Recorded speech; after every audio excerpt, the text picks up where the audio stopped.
First, a big story in the news that's not only divided the communities along its path, but according to some homeowners, has made their properties virtually unsellable. The woods and fields around Hints in Staffordshire are a much-loved place for Francis and Brian Owen to walk their dog Tom. But a far bigger beast is on its way. This is the only piece of undulating scenery you'll get in the south of Staffordshire. There's such a lot of people get pleasure from this, the dog walkers, the horse riders, the walkers, and it won't be a pleasant place to walk anymore. The proposed route for the HS2 high-speed rail link will cut right through here, and once it's built, Brian and Francis believe that the area will never be the same. It's like Damocles' sword hanging over the whole village. It's just a tragedy that it should come to this, that a beautiful piece of English countryside should disappear forever. HS2 is said to be the biggest construction in Europe, creating first of all a high-speed rail route from London to Birmingham, then on to Manchester and Leeds for Phase 2. Other countries have had high-speed trains for years, like this one in Spain. So the company behind the project, HS2 Limited, and its government supporters say that not only is Britain lagging behind, but the new line will be of huge economic benefit, cutting down travel times and helping to even up a north-south divide. And while Brian and Francis agree with that, they wish it wasn't happening quite where it is. We do need modern trains. We do need better infrastructure all round the country, not just in one line. And there's better ways of dealing with it. We've already damaged millions of miles of countryside. We don't need to damage any more. From their garden, Brian and Francis can see exactly where part of the 350-mile line will go. This is the valley, the Bournebrook Valley, and it cuts at the back of this ancient woodland. We're about 400 metres from the line as we stand here. Brian and Francis built their 5-bedroom home back in the 1980s. Brian, being in the construction business, had all the skills required. But even then, they purposely built something bigger than they needed because they always had a plan for when the time came to retire. We felt that it would secure our future, that we would have a good retirement fund when we downsized, which was always the intention. We knew that we couldn't get old here. This village doesn't have the facilities that you would need when you're older. It doesn't have a bus service or shop. No medical facilities. So we always knew that we would retire and wanted to retire while we were still fit enough to cope with the upheaval of moving house. So in 2009, Brian and Francis felt the time was right to realise their retirement plan. They would sell up, cash in and downsize to a town nearby.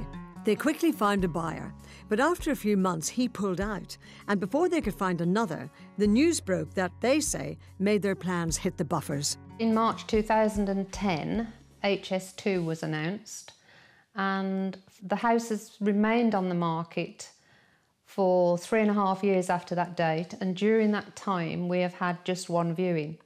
That's the same situation for all of the village, and they all have the same story to tell, you know, one or no viewings. We can't move, we can't do absolutely anything, not a thing. Now, of course, for much of the time that Brian and Francis's house has been on the market, the property market was slow anyway, but they'd already reduced the price because of that. So they're adamant that it is the rail link that's stopping them, and indeed others nearby, from selling up. It isn't just this house, it's every house in the village that's having the same problem. All the agents, the local agents, will tell you that people won't look at now because of high-speed rail.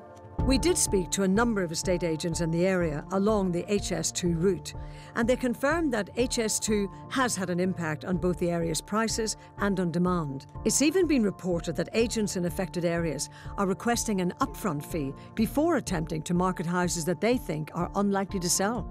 As with any large infrastructure project, we saw it with HS1, we've seen it with Crossrail in London. Inevitably, buyers are uncertain about the impact of these kind of engineering projects, and as a result, they become more concerned, more worried, and are prepared to pay less for the properties. Brian and Francis say, though, that one friend has managed to sell in the village, but it was only because they were prepared to do so at a huge discount, which they simply can't afford to do. That will wipe out our pension fund.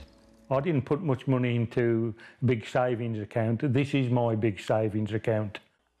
Campaigners against HS2 estimate that 172,000 homes are close enough to the planned route to have their value blighted by its construction. But they claim that only 2% of these are likely to get any sort of compensation. We've featured a similar case before, back in 2013, when we met 98-year-old Elfrida Harper Tarr. She was selling the old post office in Turbeston in Buckinghamshire. There's so many villages affected. Because, I mean, obviously I'm here and I want... You want to be able to sell the house? Yes. But the sale was scuppered when the potential buyer was refused a mortgage on the property, with the blame put on HS2. And with compensation for such situations only usually kicking in if a house is within 120 metres of the line, which this one wasn't, Elfrida's family feared they'd never be able to sell. This house has been here since the 17th century, and it now looks as if HS2 will see the end of it. Eventually, HS2 Limited agreed to purchase the house themselves.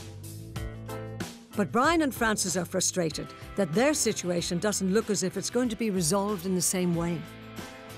It's not easy to get your head round the compensation packages on offer. The only compensation for us and the whole of this village is EHS, the extremely hard to get scheme. What EHS actually stands for is Exceptional Hardship Scheme. But Frances' cynicism is based on the fact that she's applied for this compensation scheme 3 times and has been rejected on every single occasion. There are various criteria which must be met, but the key one is an urgent need to sell. And that's where so far they've fallen down.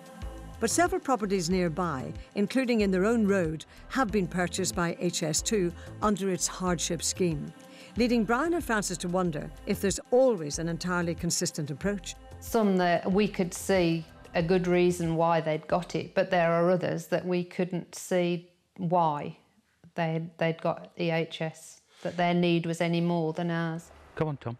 We shouldn't have to have a need to move. We should be free to move when we want to move. It's like being in prison. You can't just walk away.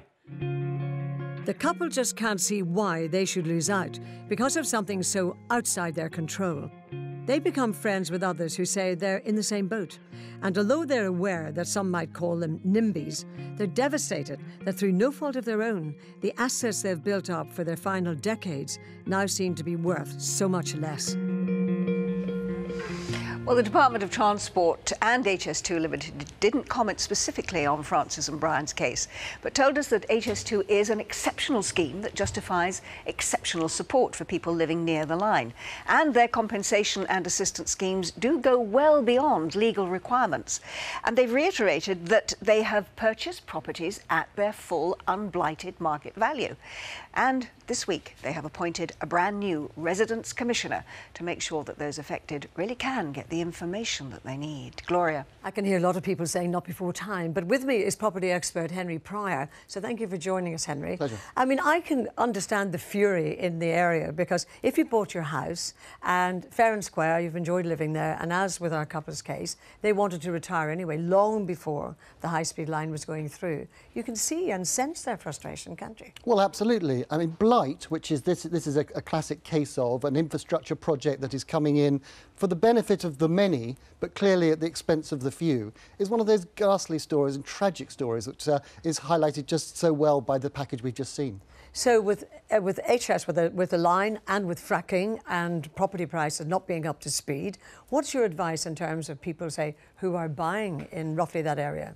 Well, of course, the most important thing is if you're buying a property is to do your research. We're all familiar, anyone who's come into contact with the house buying process, the little bit of Latin we all know is caveat emptor, that buyer beware. And so you do want to go out and not only get the advice of a legal professional, but also do your own research. Go online. The internet is a treasure trove of information sources, and you can find out about all the sorts of things that we all too frequently talk about on this programme. Fracking and the impact of that, wind turbines and new solar farms that are coming along, and geological or natural phenomenon like mine shafts and sinkholes, which of course can have a dramatic impact. But that's okay, of course, if you're buying. But what about these poor people who are selling and have wanted to sell even before HS2? Well, as we saw in the package, the government and the rather faceless HS2 Limited do have some schemes in place that will deal with some people, certainly the worst impacted, but they're by and large only for those who are living within 120 metres of the line. So unfair if you're 10 feet that way, you don't get it. If you're a couple of metres either side, or indeed at the moment